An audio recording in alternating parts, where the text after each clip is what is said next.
and welcome. My name's Claudia Canavan and I am Digital Beauty and Health Editor here at Women's Health. Thanks so much for joining us for the Women's Health Weekender series. So today I'm going to be taking a look at how food impacts how we feel and try to elicit an answer to a pretty big question, which is how should we eat in a pandemic? With me to dig into this are Kimberly Wilson, a chartered psychologist with an MSc in nutrition and who is the author of How to Build a Healthy Brain, and Dr. Megan Rossi, who has a PhD in gut health, is a registered dietitian and is the author of Eat Yourself Healthy, an easy to digest guide to health and happiness from the inside out. So what a pair of overachievers. Kimberly, Megan, it's brilliant to have you both here today. Thank you for having me, and I'm delighted to Likewise. have a chat about the brain. Cool. So food and feelings. Shall we start by grounding this in what we do know about how the UK has been eating through the pandemic? It does feel like there's kind of conflicting data out there. I don't know if you guys agree or disagree, but I've seen some research that shows that 17,000 out of 23,000 people plan to eat more healthily moving forward due to coronavirus. At the same time, I've seen some other data from Obesity Action Scotland, which found that 50% or close to 50% of people were eating more things like cakes and biscuits early into the first lockdown. I've seen some other data which suggests that snacking might be up as much as 40% across the UK. So what do you both think might be going on? Sorry, Welcome to the world. Start with you. Welcome to the world of research in terms of it depends on the sample of who we're actually asking these questions to, because absolutely, I think that some people have he coped really well with having a little bit of extra time because they're not commuting anymore. So I've found that they've got an extra, hour or two in their day and they're doing a little bit more meal planning and thinking about what they're eating rather than just habit buying all the time. And then you've got the other people who are like, oh my gosh, I've got to now be at home with my housemates while I'm trying to, do my work, listen to my boss. And I've got less time now because I'm more anxious about the fact that when I go to the grocery store, maybe I could get COVID. So, it's really affecting people in very different ways. Absolutely. Kimberly, do you have any thoughts? No, I would concur. I think this is what happens when you kind of look at groups of people and you get the striations. And I guess when you pick one end from the other, it looks like quite an extreme contrast. And there's going to be a big group of people in the middle who are a bit of both, who are maybe eating a few more vegetables, but are also having a few more, everyone made banana bread in the first lockdown. We're going to be eating more cakes and biscuits and things. So yeah, this is the spread of the data, I think. Cool. So as we know, we're living through a time of serious prolonged stress. More than 2/3 of adults in the UK report feeling somewhat or very worried about the effect of COVID-19 on their lives. One UCL study found that levels of anxiety and depression fell in early June as the first lockdown measures began to lift, but these remained highest among young people, those with lower household incomes, people with a diagnosed mental illness, people living with children, and people living in densely populated areas. Of course, there are a gazillion factors which come into people's mental states, but could you say something about how what we eat can play into it? Kimberly, could we start with you? Sure. I mean, that is an enormous question, and it's kind of bidirectional and kind of multi-directional. So there's a way in which stress can affect the way we eat, and the way that we eat can affect our stress. So for example, when we feel stressed, we get a rise in our glucocorticoids, our stress hormones. And for 2/3 of people, that will make you more hungry. It will make you eat more. And for around 1/3 of people, it will suppress your appetite and you'll eat less. And that's just kind of genetics, constitution, how you're made as to how that splits out. But one thing that is clear is that carbohydrates, so coming back to this idea of people eating more biscuits and cakes and things, carbohydrates switch off the glucocorticoid system. So they help with the resolution of stress. And so when people say like, oh, I'm stress eating, or is it true that people stress eat, or is it just habitual? Actually, there is a way in which increasing your carbohydrates can turn off that stress hormone system, or reduce it and return it to baseline, but also increasing the amount of carbohydrates makes serotonin more available in the brain. So that gives you a kind of secondary boost in terms of mood. So that in this way, stress can shift the kinds of things that you're craving or the kinds of foods that make you feel better. And then from the other side, that, you know, the way that you eat, so if you are eating more kind of caffeinated things, if you're sitting at home and drinking several cups of coffee or lots of tea, that can turn on kind of feelings of anxiety and stress and make you irritable, on top of the additional stress that we're already experiencing from the pandemic. So those are just two ways. There are so many more. Yeah. Megan, do you have any thoughts? Yeah, absolutely. So I think what Kimberly was describing is more of like the acute effects. So the effects that when we have something, you know, within, you know, a couple of minutes up to a couple of hours, we start to feel a certain way. So I'll come at from a more of, I guess, a long-term perspective or a moderate-term perspective, from weeks to months. And there's certainly really amazing research out there now showing that what we eat over, you know, several weeks to a couple of months really can impact our mental health. And for those geeks like me who love a good clinical trial, have a look at the SMILES trial. I know Women's Health has certainly spoken about that trial before, but it was a really landmark study which was undertaken in 2017, where essentially they showed through a very nicely controlled study that what we eat, having a very high fiber, gut boosting diet full of, you know, the Mediterranean style foods like the whole grains, the extra virgin olive oil, all those sorts of things, could have a significant impact in people's mental health, particularly those with actual diagnosed depression.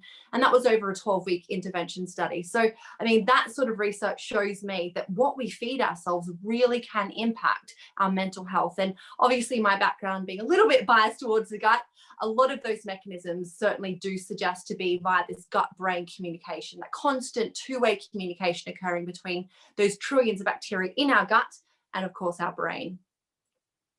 Great, thank you so much. And of course, like we all know, when the days are cold and short like they are now, and there's the whole, you know, ongoing global crisis, it's supernatural to reach for comfort foods. And these might be things that are higher in things like maybe sugar.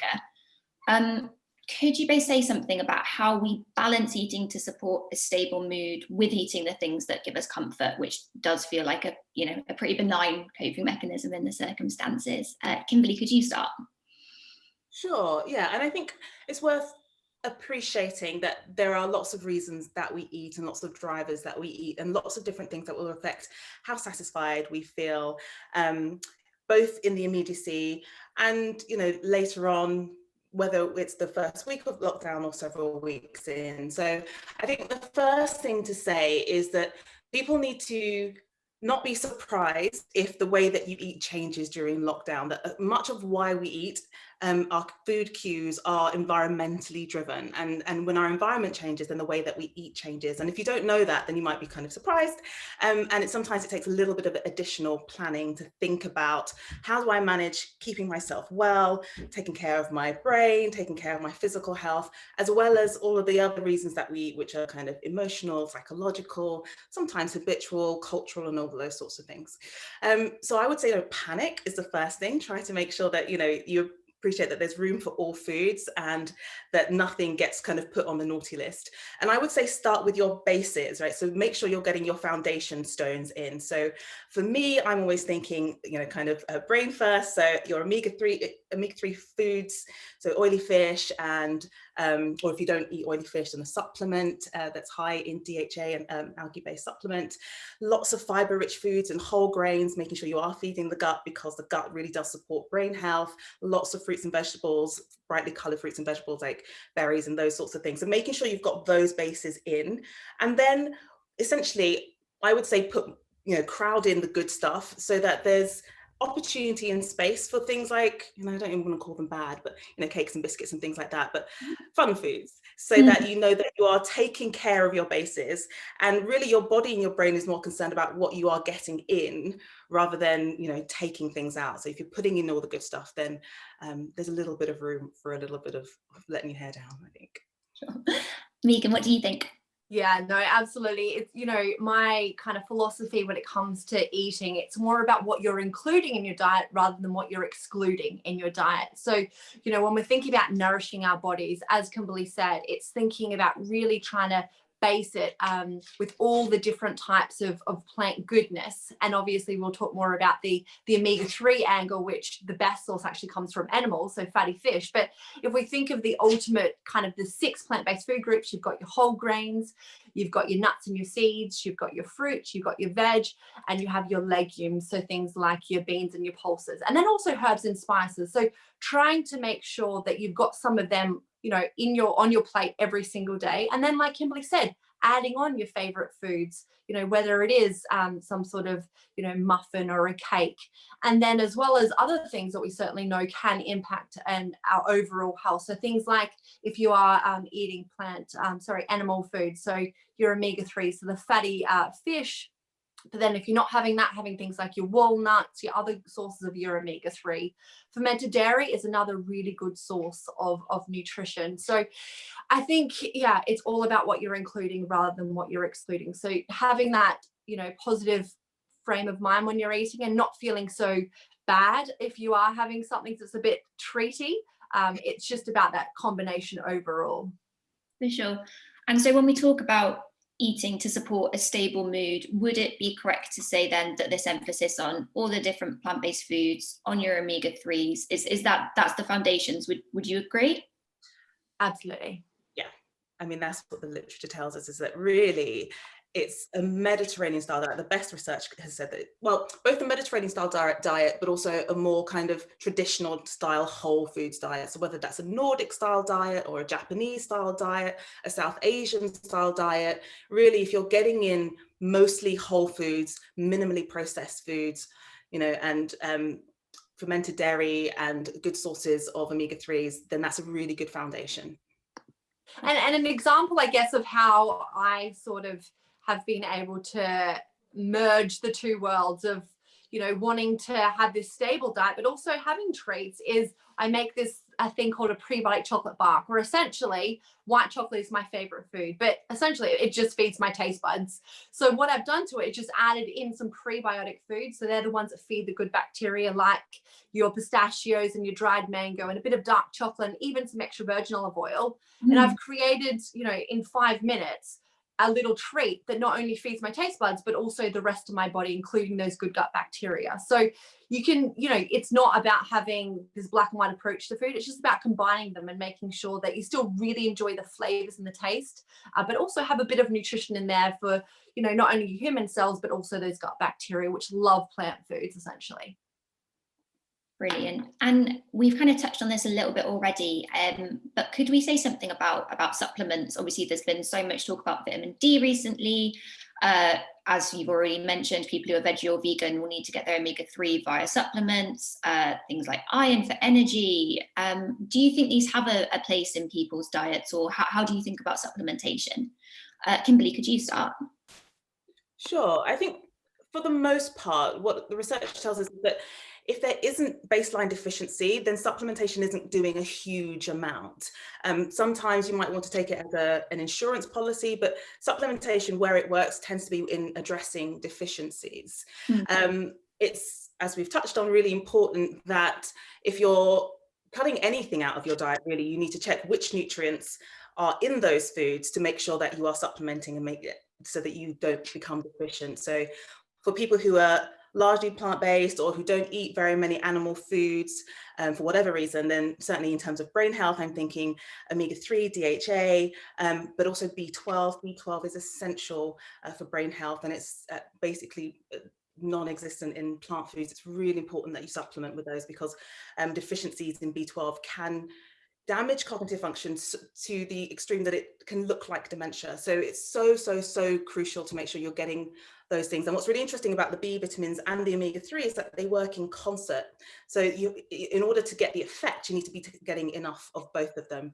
So I certainly think there's a role for supplementation. I think what's interesting is that a research coming out of New Zealand is showing us that where there are periods of chronic stress, so if you're in a situation of prolonged stress, because your brain uses micronutrients to make your serotonin, to make your dopamine, to make all of your neurotransmitters, that they can become depleted when you're in a state of chronic stress. And therefore, it can be difficult to maintain a good balanced mood with the pressure of things like a pandemic. So there might be some benefit to people taking a supplement, maybe a broad spectrum kind of multivitamin and mineral, just as an insurance policy, just to make sure that you're giving your brain and your body what it needs to deal with the additional pressure of the stress and the effect that stress has on your body, and make sure that you can maintain good mental health in the face of that. Thank you. Megan, do you have anything to say on that? Yeah, so my philosophy is always food first.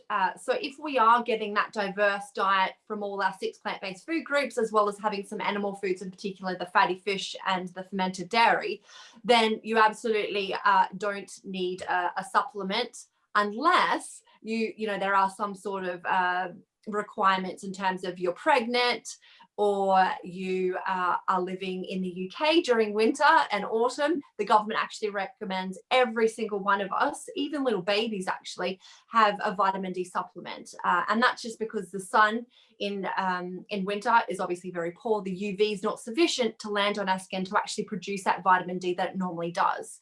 And therefore we do need to take that in. You can get bits of vitamin D from some foods like eggs and some fish, but it's still not a great source. So the government just recommends, to be super safe, that everyone takes 10 micrograms of the omega-3 as a minimum. And then a lot of people are actually deficient. So sometimes in clinic, you know, based on their blood results, we'd actually need to go that little bit higher.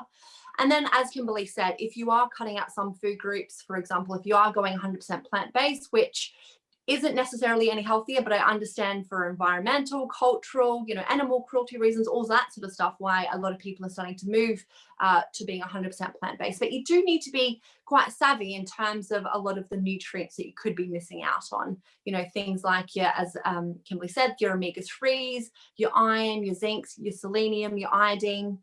They're kind of the key ones to be aware of. And you can get a lot of them from plant-based foods, but you just have to be switched on to know the portions that you need to get that sufficient amount in. Brilliant, thank you. And could we say something about, obviously there's what you eat and there's how you eat. When it comes to food and feelings, I'm guessing that there might be something in if you sit down to eat at the table versus eating and watching telly. Yeah, Kimberly, do you have any thoughts on that? Yeah, so there are a few different things. So one is, essentially you need to be in a relaxed physiological state to digest your food properly. So you need to be in what's technically called a parasympathetic state. So it's rest and digest, and that's the kind of flip side of your fight or flight system. And so when you're in a state of stress or anxiety, when you're very worried, your body is thinking, how do we survive this emergency? Like, how do we get enough kind of blood, sugar and fats to the muscles to make sure that you can run or fight off whatever threat your body thinks you're under. And what it's not thinking about is, let's just stop and have a snack, sit down, relax. Like, it's the opposite kind of neurological state. So I would always say, do try to just be, to prepare your body for the act of digestion. So sit down, as much as possible, try not to work while you're eating. So even if, you've got a super busy day, try to get, turn down your laptop, put your phone away. And even if it's just 10, 20 minutes, but you're just focusing on your meal, do try to do that. I often recommend taking a few deep breaths just to settle your physiology before you start to eat. I think, not everyone has a dining table. Lots of people live in places that aren't big enough to have a dining table. So the idea that everyone's sitting down to have a meal at a table might be too much.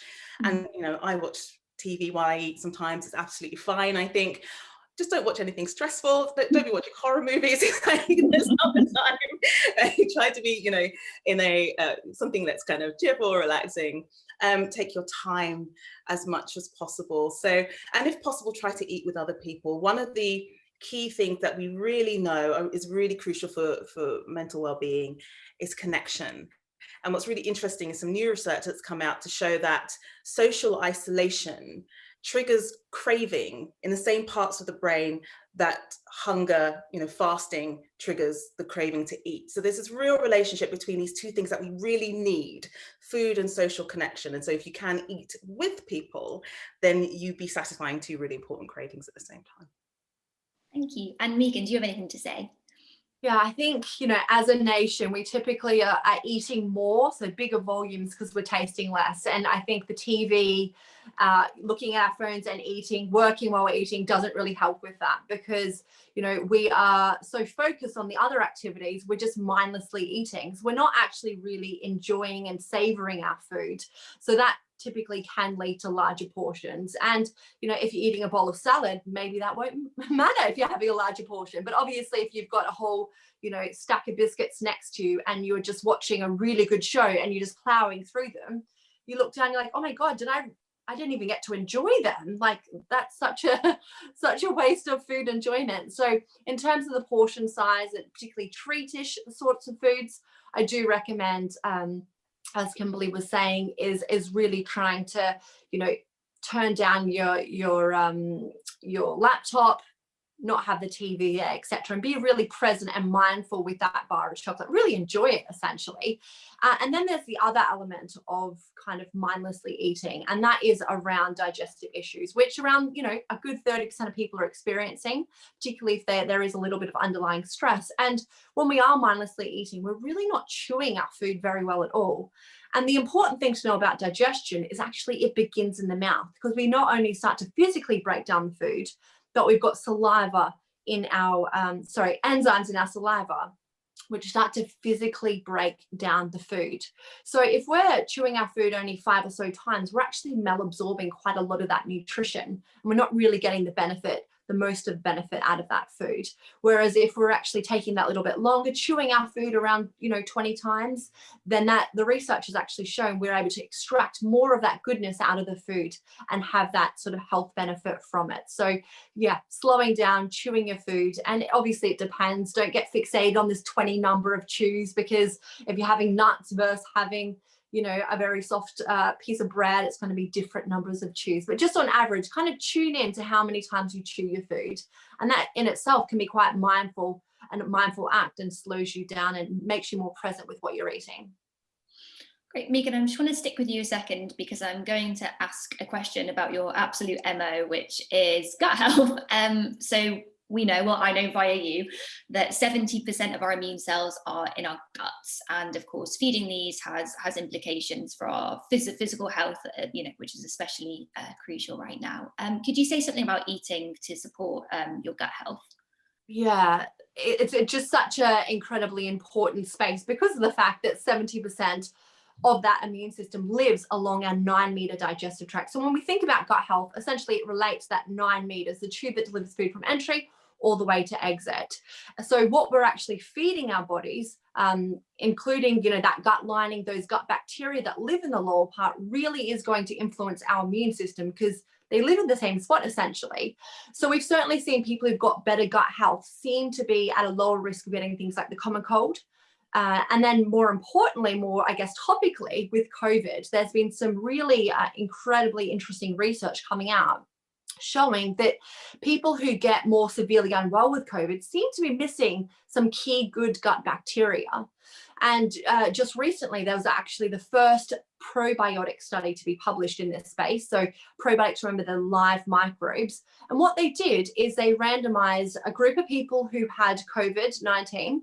Half of them got a specific type of multi-strain probiotic, and the other half got just the standard medical therapy. And I should say those who got the probiotic also got the standard medical therapy. So both medical therapy, standard medical therapy, whether it was immunosuppressant drugs or antibiotics or whatever it was, and then just one group got that probiotic.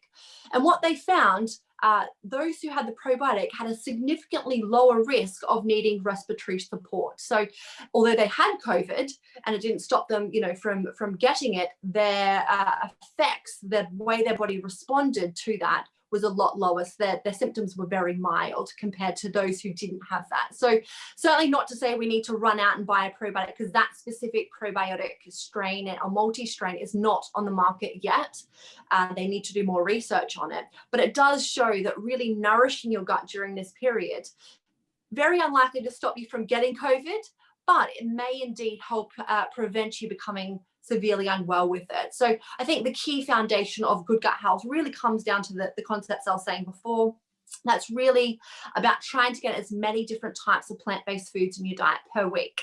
So my target's always to give people the number of 30 per week, which sounds intimidating, but actually it's really simple, because remember, there is 6 plant-based food groups. You have your whole grains, your nuts and seeds, your fruit, your veg, your beans and your pulses, and then your herbs and your spices. So, you know, whatever you're having for brekkie, even if it's a fry up, add a teaspoon or a tablespoon of mixed seeds. You get 4 points, plant points right there. Instead of, you know, always getting the steamed broccoli, get the steamed multi-pack of veg, you know, another 3 points there. Instead of just your chickpeas, get your 4 bean mix. Again, extra points there. So it's really simple, no extra cost, no extra time. It's just switching in that diversity. And the plant diversity is key, because like humans, our gut bacteria all prefer different types of plant-based foods. So if we're fixated on broccoli or fixated on just chickpeas, we're only going to feed a certain type of gut bacteria. Whereas people with good gut health overall have a really diverse range of those gut microbes. So diverse diet equals diverse gut bacteria, which looks like is kind of the key to overall gut health and general health, including immune health. Brilliant, thank you so much. I want to talk a bit, Kimberly, about how people can eat to support a good or steady mood on a budget. Of course, a lot of people are struggling financially right now, and oftentimes it feels like healthy foods are more expensive. What would you say about that? I think it's kind of a tale of two halves. So on one hand, industrialized, highly processed foods are very often the cheapest calorie pound for pound that people can afford. So there is some truth in the fact that, you know, if you have a very, very tight budget, you're going to get more calories, you know, from, say, I don't know, something that's highly processed, you know, bread or cakes or whatever, than you will, you know, a bag of mixed salad leaves if you have, you know, a small amount of money to spend. And there's a reality to that. But it's also true that, you know, eating well can be done on a budget or on kind of a lower income. It does sometimes take a bit more time. And so these are the things we need to factor in and be mindful of. And it does take some thought, and it does take some knowledge. So I think all of these things, and I'm saying this because I think some of the rhetoric that came out earlier in lockdown, and certainly around the free school meals kind of scandal crisis, was how easy it was. But it's easy when you know, and it's easy when you have the resources, and it's easy when you've got the support. So I want to be really mindful of that. But to say that things like canned fish, frozen vegetables, pre-prepared fruit and vegetables, which, you know, yellow stickers, you know, go around the supermarket in the fresh fruit and vegetable aisle, and, you know, if you get those discounted items and roast up that veg, perfectly fine, really good bases for lunches and meals and snacks and things. Canned beans, blending them down and making kind of hummuses, you know, if you have the time and the inclination, maybe learning how to make a quick bread, making something like a soda bread, which you can, you know, make very quickly, quite cheaply to buy a bag of flour versus keeping going out and buying lots of breads and things. Eggs are a very cheap, available source of good nutrition. So don't be afraid of using prepared foods in the forms of, you know, cans and frozens. You know, they are, yes, they're prepackaged, and I know some people get kind of worried about prepackaged foods, but actually they're not, you know, all bad. That actually they're a really useful, convenient source of nutrition that is shelf stable, especially if you're frightened perhaps about going out to the supermarket, or if you're shielding and those sorts of things. So those prepackaged and convenience foods can be really important. And also in terms of, but in terms of, I would think about people who are perhaps very depressed or suffering with their mental health, who don't want to stand up cooking over, or don't have the energy to be standing up over a stove and cooking big complex meals. They're really, really valuable sources of nutrition for people. Great, guys. And I'd like to ask you both something about, we're in January, it's a time when a lot of people are pledging to make more positive health habits. I was just wondering if both of you had a couple of like food health habits which you personally use, which you would kind of recommend as tips to people. Kimberly, can you think of any off the top of your head, or?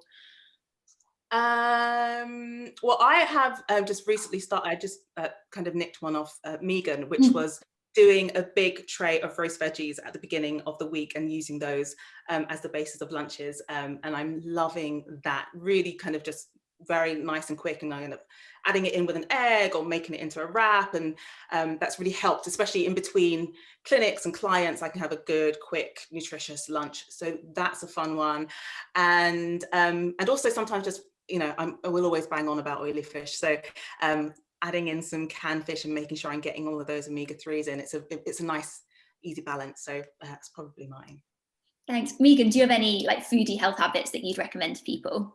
Yeah, one that I've certainly taught my husband to do from now, whenever he makes something like a curry or a bolognese sauce, is literally to cut out half of the meat, whether it's turkey mince or, you know, red meat, and replace the other half with a can of mixed legumes. So whether it's your lentils or your chickpeas and butter beans and cannelloni beans, which is actually, you know, 1/8 of the cost of meat. So it's a really good cost saving, takes no extra time. And actually you still get some of that flavor of the meat coming through. So you hardly even notice. So I think that's a really easy win in terms of cost, as well as nutrition and flavor. So having heaps of canned legumes in your cupboard ready for those sorts of dishes is definitely one of my top tips. The other one is, you know, whatever you're having for dinner, even if it is takeaway. So at the moment, certainly having a few treaty takeaways, what I've just done is made sure that, yeah, I'm having a food that really is something I'm going to enjoy in terms of my taste buds, but making sure I then add on top, you know, something that my gut microbes will eat as well. So something from the plant family. So a good example of that, if you're having, you know, takeaway pizza, that's fine, you know, as a treat, absolutely have your takeaway pizza, but why not add, you know, a few slices of tomatoes on top when you get that, and maybe some rocket or just some general, you know, lettuce leaves. And therefore you're still having your treat food, but also you've got that extra nutrition which nourishes those gut bacteria, which in turn will look after you in terms of things like your mental health, your immune health, and all the rest of it. So again, not having to cut out foods, it's really about what you're adding in on top of that. And the same whether you're getting Chinese, add a can of legumes to it. You still get all of that flavor, just with the added nutrition at a very limited cost. Brilliant. Well, guys, it's been such a joy to talk to you both, but sadly that is all we've got time for today. So Kimberly Wilson and Dr. Megan Rossi, thank you so much for sharing your expertise and your wisdom with us today. It's been brilliant. And thank you so much to everyone at home for tuning into the Women's Health Weekender series. Until next time, have a good one. See you later. Bye.